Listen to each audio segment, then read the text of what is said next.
Hey, what's going on YouTube? It's Bebop here. Today's video is going to be two different setups that you can use in the Hive. Easy to set up. It's only two gear sets that you need, and both do really good damage, and they're going to help out a lot more than being bagged and being ranged. Now, let's get into it. We're going to have two sets, okay? We're going to have the Evade Rapier is what we're going to go with, and we're going to have the bow. We're going to have our main dungeon set, and then we're going to have our Nature's last boss set.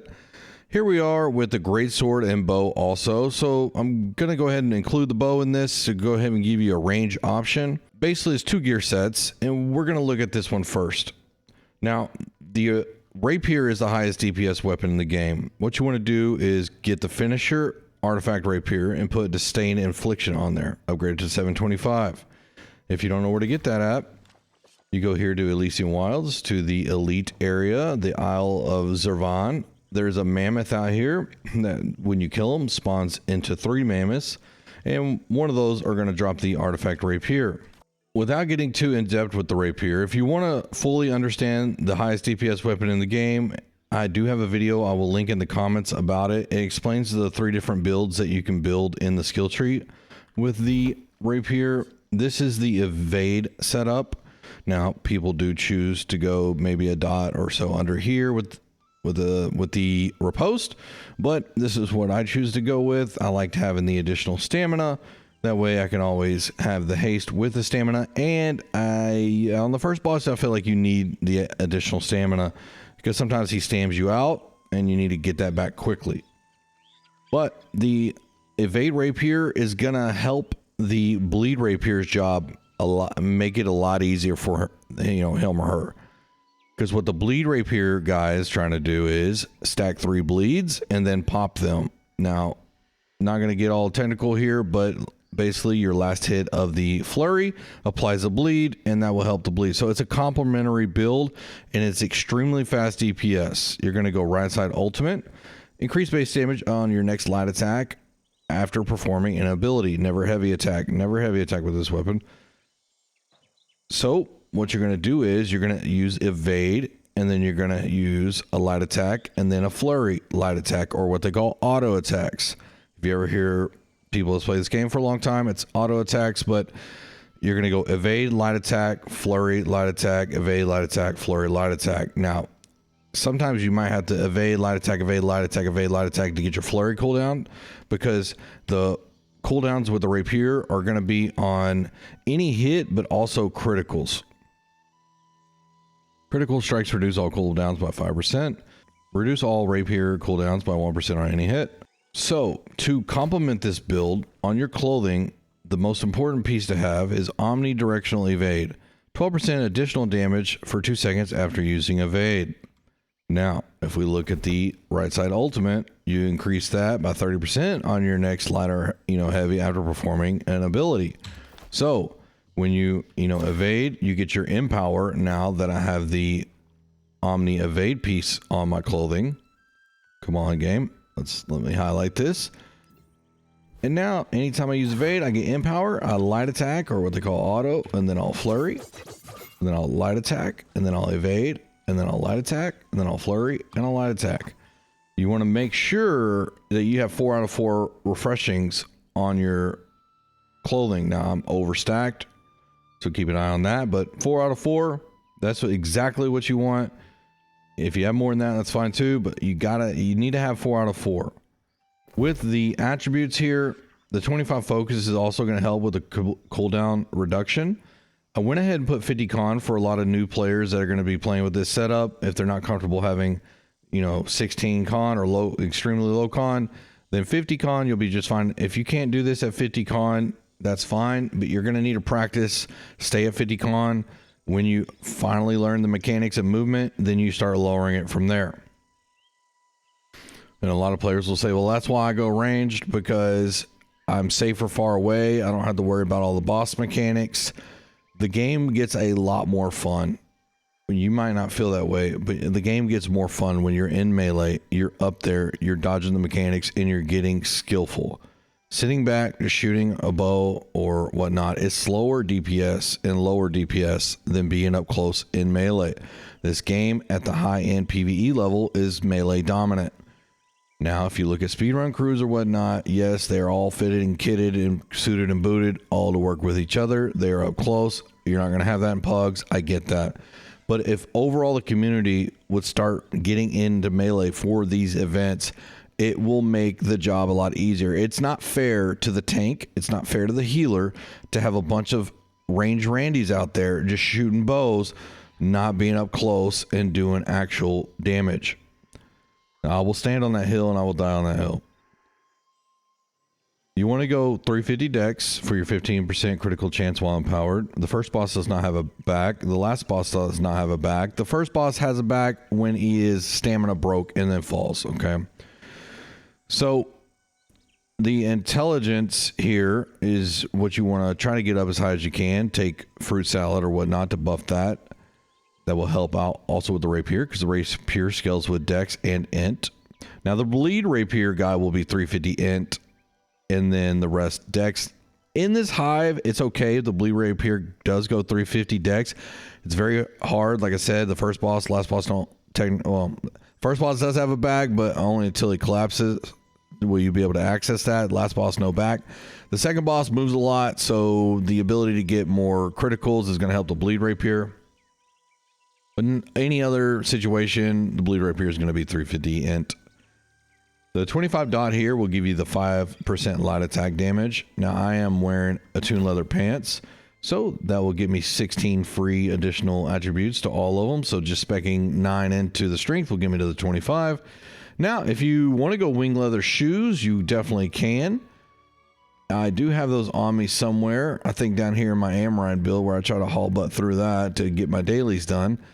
Now, you put Enchanted Ward on the wing leather shoes. A lot of people are putting Leeching Flurry on there if you want. I mean, I don't care. Either way, it's fine with me. If you don't have Leeching Flurry on the wing leather shoes, then you put Enchanted Ward. Now, since you won't have Leeching Flurry on here, you need to have it on your gloves or whatnot, because Leeching Flurry is the most overpowered perk in the game. Heal for 33% of the damage dealt by Flurry. And you become half a second invulnerable when you use Flurry. So when I use Flurry, you'll see the invulnerable sign pop up right there. And that is what you want. That will help you not take damage on hits. Now the bow will still be able to do decent damage while you're at 350 dex. If you want to have a different perk down here, that's fine. Enfeebling Poison Shot, which will weaken the enemy by I think 27% for 8 seconds. That's great. Penetrating Rapid Shot will help penetrate the armor. You could also have Rain of Arrows, but you could put that on the clothing. I think might be better, which will make the bleeds and debuffs last longer. So however you want to do it, or whatever bow you end up getting, that's fine. Keen and Vicious, I would definitely recommend on the bow. So let me show you what this looks like on an enemy. Let's get Alpha the alligator over here. Come here, breed it, breed it, breed it. All right, what I would do on the boss is hit him with the poison shot, and then I would shoot rain of arrows to get...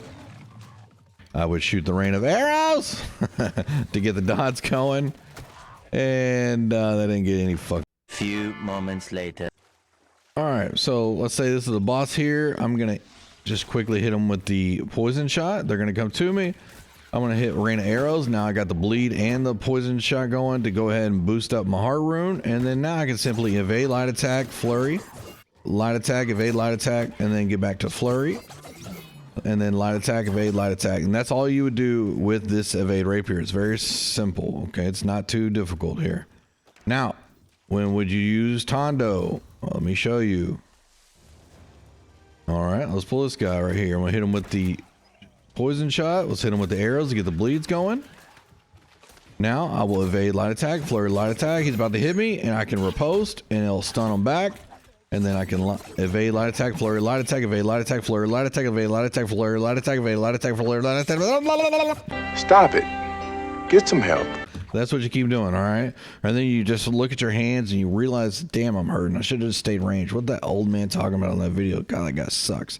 I mean, you get there, But that's basically what you would do. Okay, the rapid shot I would just say for if you're up high on your little pedestal touching the heavens and you're shooting down upon all of us little melee, you know, freaking bots, then you could use your rapid shot. Other than that, you're just applying dots, and that way you can get your rending vines or whatever your heart rune is, and then you get back to it. Now the other setup is going to be my favorite setup, because I hate just always clicking away with the rapier, because I use it all the time anyway, so I like to take a break from it. And let's go with the greatsword. Now the same thing here. I will have my 30 strike protection, 25 slash, and then I will switch out my amulet to a strike amulet for the boss, and that will give me all the protection I need, 47% for the first boss or around there. Now with the greatsword and the bow combo, I'm going to change up my stats here. We're going to keep magnifying to dex. We're going to go 25 int. You can go 25 focus if you want.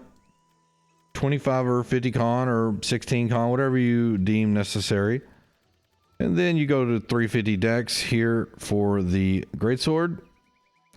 Now I will slot that because when I switch to my nature set, since most of my nature amulets are split right here that you get out of Genesis mutations, that kind of throws off the attributes. So right there I'm down 20, so I'll just come up here, and that way now when I switch back and forth from my sets, I will still remain at 350 or more dex, and then I will put the rest into strength. But basically if I take banana bread, it'll give me 44 more stats, so that would be really good. But this is where you want to be at with the greatsword. 15% critical chance while empowered. That's where you want to be at. A lot of people do split stacks with the greatsword, but on these bosses in here, like I said, you want to try to get more criticals. First boss doesn't have the back until he's stamina broke. The second boss moves a lot, and the third boss does not have a back. Okay, so if you're in combat and you dodge, you will gain empowerment. It has a little bit of a cooldown. Let's go over the skill tree real quick. This is the skill tree I use. After dodging, gain 10% empower for the next 3 hits within 10 seconds. This effect only occurs when in combat. Attacks empowered by this effect restore 10 stamina on hit. That's really, really good. Skyward Slash is gonna put 5% rend for 10 seconds on the enemies. Now you will apply additional stack when you're in the onslaught stance, which is the aggressive stance here. The defiant stance is this right here, and that's when you start swinging. You see the little blue shield in front of you. That's more of a defensive stance. The onslaught stance, which will be after your relentless rush, you see the sword, it's more dragged down toward the ground. And now if I skyward, I will apply 3 stacks of rend, 15% rend for 10 seconds, which is really good. I'll have my bow here for if I want to be a ranged Randy, I can be a ranged Randy. The onslaught stance is, the relentless rush is really good for maneuverability, especially on the second boss, because the second boss moves a lot. You can use this to reposition yourself in the correct position. This is really good to apply weaken to all the enemies around, and if you want to go ahead and get fortify, you can. In this, gain 10% fortify for 7 seconds for each hit, max 3 stacks, so you can get 30% fortify, and you can swing away in this stance if you want to. Let's say if I wanted to relentless, I see there's a big group of mobs, I'm a little bit nervous, I go ahead and give out fortify, keep that shield in front of me, then I can swing away here to have a little bit of protection from the enemies if it's in a big mob group while we're heading to the first boss. Now, it will also apply the 10% weaken on hit. Additionally, after a successful hit, become uninterruptible for 5 seconds. So these are the abilities you want to go with here. Charge heavy attacks have 15% armor penetration. Increase base damage by 15% when attacking those that are above 90% health. After going into onslaught stance, your next attack will have 100% critical chance, hit chance. And then become energized, landing critical hits, regen 5 stamina and 5 base health per second. Critical hit chance increased by 10% when attacking foes with a debuff. When you do a heavy attack, you'll automatically enter the onslaught stance. And gain 10% in power for 10 seconds after hitting a target with Relentless Rush. So you're always going to be empowered with the Greatsword. If you have Serenity, you'll be empower capped. If you want to set this up with the Keen Awareness Ring, you can. That would be better for the first boss for sure. I have this on when I'm going through the main dungeon part. I just go ahead and use the bow a lot of times because I like to sit back and chill going through the main dungeon. I don't really care about being up there using my Greatsword yet. I'll do that on the bosses. And so I have it set up with the Keen Awareness Ring for the first boss. I'll just throw it on, and then through the main dungeon part, I'll just use thrust. Last boss, I will also use the thrust because I can take the eggs out just fine with the Greatsword how it is, but I want the additional thrust for the flowers that spawn up top because I never know where the range is going to be and if they're going to survive. I'm pretty confident in that fight and surviving. I like to have the ability to do damage on both things. And when I switch to my nature set, I will be 50% nature protected here. You could do really good damage on the eggs with the Greatsword, and you can also hit the flowers and the flower on the boss's back with the bow and do good enough damage. Now, with the Greatsword, go ahead and apply the dots with the bow. With a Greatsword, what you can do is you can go into Defiant Stance here, and that'll give you a lot of Fortify, and I can swing away. See how I blocked that hit when I was swinging because I had that shield? Then if you go to Onslaught, and then right there, you will stack 3 rins, which you can't see because that's just how that bar works. There's the 3 rins right there. And then you can just swing away like that. Now, when you're in the Onslaught stance and you're swinging away, you do take 15% more damage. So be careful of that. You will swing faster, you will deal more damage, but you will take more damage. Now, tanks, you can use the same principle here. I, right here, have 42% strike, 27.3% slash going through the main dungeon part. On the second set, I have 50% nature damage resistance with 22 strike because my shield is strike. Shield ward, now you can go nature shield ward if you want more nature because you're standing in puddles all the time. It's easy to dodge the strike hits that the boss does. That's perfectly fine.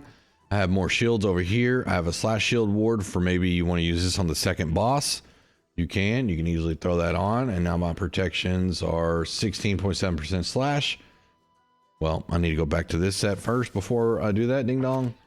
All right, now I'm 41.5% slash damage resistance and 27% strike. That's great for the second boss. So make sure you keep other shields on you. This is really good to have on your clothing if you're a tank. Accelerated Resolve. Now you can put this on the shield too. Obviously, speed. You increase speed, which may matter to you, may not. And then your incoming healing by 14%, which is huge for 6 seconds. Okay, if it's on your clothing, I believe it's 8 or 9% healing incoming. So it's really good to have. Sunring Shockwave, I'll always put on my Void Dark Plate. If you want to put Accelerated Resolve there, you can. And then, have some slash conditioning or strike conditioning, whatever you want here, tanks. And just use whatever shield you want. I do have a nature shield somewhere in here. Maybe I didn't put it in here. Now you can get these Hoplite Tower shields. And when you respec this with a different perk, it will get rid of whatever perks right here. The main 3 are going to be Enchanted Ward, Shield Defense, and Sturdy. You can replace this random perk. On this other one, it's Sturdy Energy. On this one, it's Refreshing. I could put Fortified Shield Rush. I could put Slash Shield Ward, whatever I want here. Fortified Shield Rush is insanely good for tanks. If you have Fortified Shield Rush on your shield, and you also have your, Defender's Resolve with Accelerated Resolve on, and your Sundering Shockwave, I mean, you're just BIS tanking at that point, all right? You're going to be very hard to kill. Different greatswords you can use for the DPS also. If you don't have one of these greatswords, is any greatsword with Trenchant Strikes. Keen is also good for these bosses. Like I said, they're hard to get criticals on. So Trenchant Strikes, Keen, whatever you want here. I don't know. If you use Crosscut, then hey, more power to you. If you don't want to use a bow with this setup, you can also throw on a musket. Keen, Vicious, Refreshing Power Shots, my favorite combo on the musket. And for tanks, I would also recommend always keeping a musket with accelerated traps for the 32% movement speed in case you are basically holding the snake. You want the additional movement. And then you go into your musket skill tree and you go all the way down the skill tree here for 2 traps. And there you go. If you have the musket artifact, you can actually throw that on. The cooldown will be so fast, you'll be able to get those traps nonstop. And that way you can always dodge the boss.